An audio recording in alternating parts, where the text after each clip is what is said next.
What's really important when buying a new road bike, aside from price? Is it less weight or more aero? In this video, we are going to find out with the help of the two bikes here. So this is a new Giant Propel, the aero bike for the comparison video. And over here is a super lightweight Factor O2 VAM. So how light are we talking? Well, this actual bike without pedals, size 56, weighs 6.3 kilograms. One of the lightest road bikes I've had on test here at Just Ride Bikes. Meanwhile, over here is a brand new Giant Propel in a sort of mid-range build, but it is a bit heavier, 7.8 kilos. Now, I know this isn't quite an apples to apples comparison because Giant does a top-end bike which weighs 6.9 kilos, and I rode that last year when it launched, and that might be a better comparison for sure. But these are two bikes I have available here. But I think the weight difference will make the test a bit more interesting, because if the aero claims are to be believed by the bike industry, then a bike, despite weighing more, should still be faster. Well, there's only one way to find out. I've devised a route to put both bikes through the paces and see which is faster or which requires less power and less energy to ride at the same speed.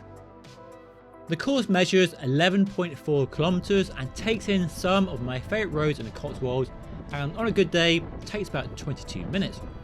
I'm riding with a power meter and heart rate to ensure I ride at the same effort level for each run.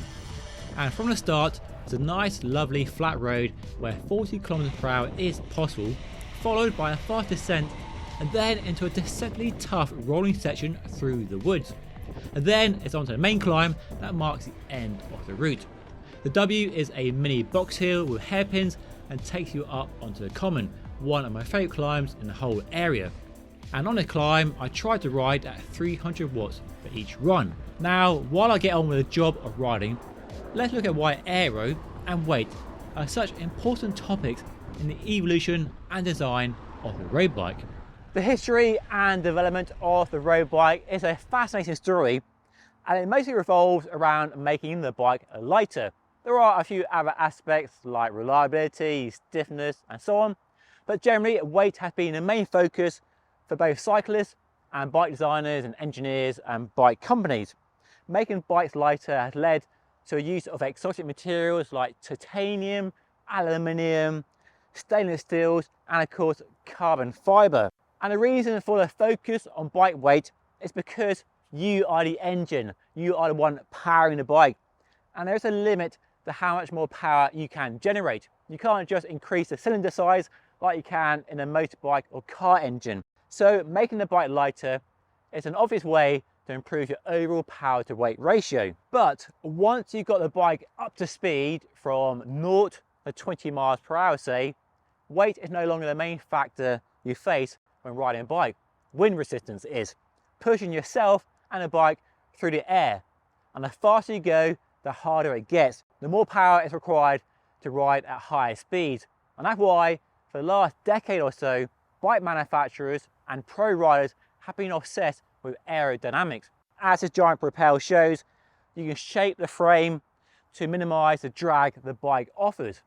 And while yes, the rider is about 80% of the drag as a whole part of the system, the bike, handlebars, the wheels and your fit on a bike is still very important when it comes to shoving yourself and the bike through the air. And that's why aero bikes are now so popular.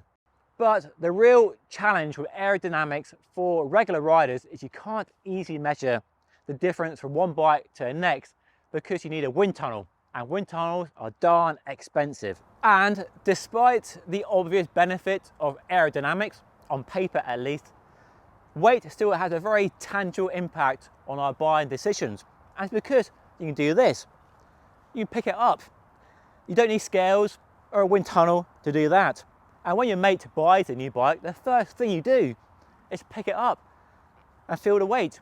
And it's hard to get away from that psychological impact that the weight of a bike has. Because if it's lighter, it must be faster, right? Let's look at these bikes in a bit more detail so you know what we're dealing with. This is a brand new Factor O2 VAM. You might have seen a video a few weeks ago on my first ride experience. I'll put a link to that down below and probably floating a card above my head. Watch that after this video. So this is designed to be an out and out climbing lightweight bike. That's the main focus behind the bike, and that is why it's so lightweight. The frame itself weighs a claimed 730 grams, and the paint on it is so thin you can actually see the carbon fiber layout on the top tube and a down tube. But that frame weight isn't amazingly lightweight really, not compared to a Specialized S-Works Athos for example. So part of the reason this bike is so lightweight are the brand new wheels the company had developed. These weigh a claimed 1146 grams, so really super lightweight.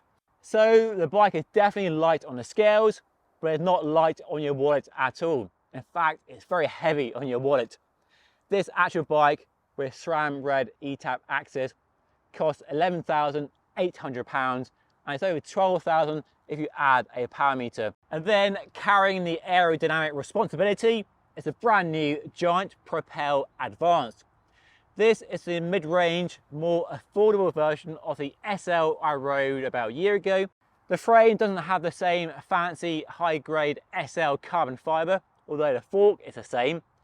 But importantly for the testing, the aero profiles are the same as the SL top-end model. And a few other differences of note as well. Here we have a normal seat post, not a seat mast, so a thumbs up. And we have a two-piece handlebar and stem. And that means you can change the handlebar, you can change the stem if you want. And all the cables and hoses are inside the frame as well. And this bike with a SRAM Force Access group set, the old version, not the new version with smaller hoods, unfortunately, will set you back £6,400, or you can get Ultegra 12-speed for £6,000. So pretty decent price for all the performance on offer here.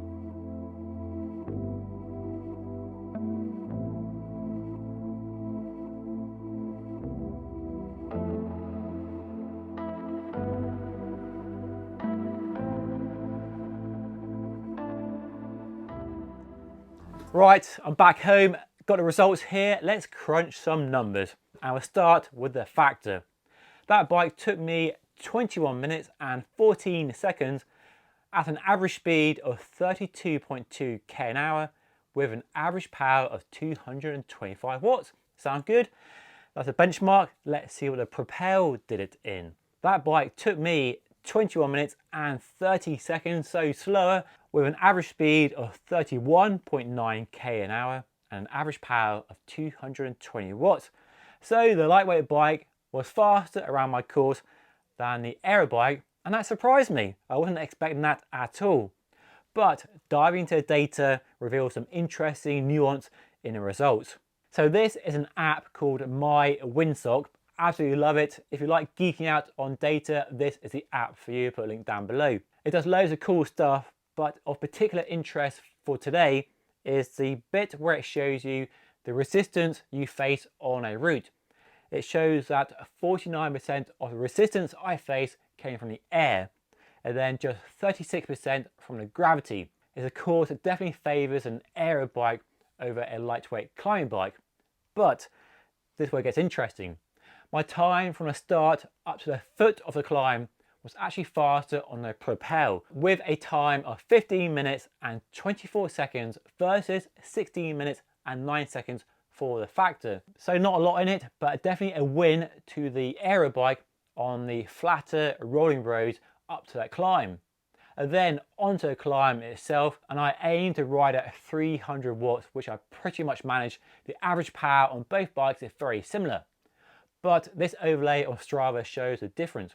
The climb starts quite steep, definitely quite a ramp onto the climb itself, and here the Factor pulled out a lead straight away by 2 or 3 seconds, and the overlay shows that the Factor continued to pull away from the Propel, and by the summit, a few hairpins later, it was 13 seconds ahead of the Propel. So 13 seconds isn't a lot, but it is quite a short climb. It wasn't very steep and not very big. But if you extend the climb over duration and gradient, you can see that the lightweight bike will pull out a bigger advantage, a bigger lead over the Aero bike. So really interesting results that the Aero bike was faster on the flatter undulating roads but then on the climb, the lightweight bike, surprise, surprise, was faster. So the main takeaway from the time comparison is that the lightweight bike was faster than the Aero bike, which really surprised me.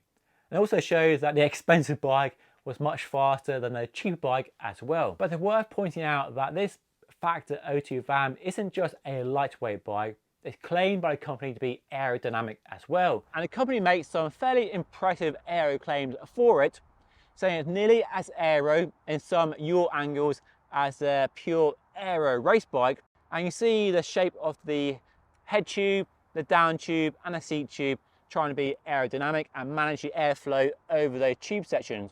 But it's clearly not as aero as a Giant Propel over there with big deep profiles at every part of the frame.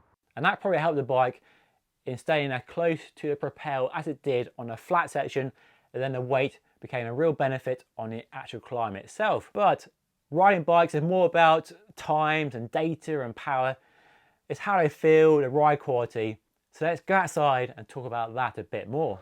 And also, riding both bikes back to back gave a really interesting comparison when it comes to ride quality and the sensations each bike delivers on the road. And I was really surprised with how big a difference there was. The Factor feels much more alive and much more nimble, and it just seemed to float along the road in a really nice, enjoyable, exciting way. The Giant, meanwhile, in comparison, felt almost, dare I say it, a bit lifeless really.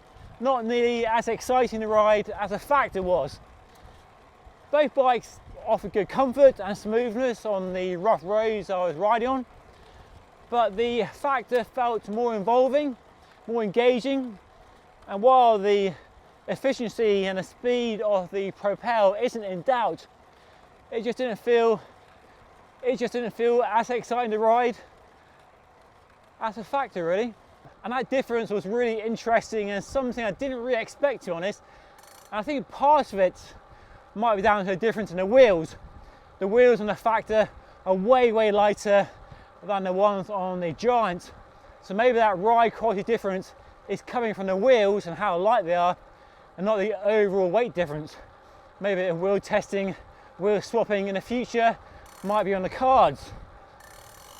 And there we go then, a really interesting comparison of a lightweight bike and an aerodynamic bike, and a result that really surprised me. But will testing sway your decision when it comes to buying a new bike? Or are you still more focused on weight, or do you believe in the claims of aerodynamics? Let me know by leaving a comment down below. It's always good to hear from you, so get typing down below. And if you want to see a video on this, a better in-depth review of this new Factor O2 VAM, then you can watch the video right up here, and don't forget to subscribe by hitting the button down here. But that's all for today. Thank you so much for watching. I'll see you again very soon.